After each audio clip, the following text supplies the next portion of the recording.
Thank you for riding with MTA New York City Transit. I'm here to put SpongeBath to the ultimate test. I'm gonna take this kitchen sponge, wipe down an entire New York City subway car, see if SpongeBath can sanitize it. Let's go. Now we're gonna find out how germy this sponge really is.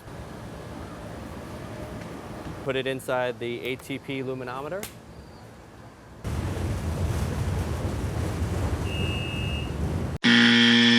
$4,785, 36 on this meter is a fail. And this is 4.7 million% dirtier than a clean sponge. Now we're gonna take this and put it in SpongeBath and let it sit for 10 minutes and see if we can sanitize the sponge.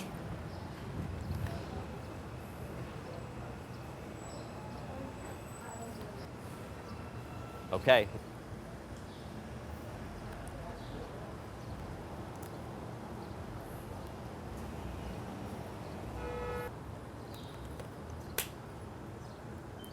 SpongeBath versus a New York City subway car.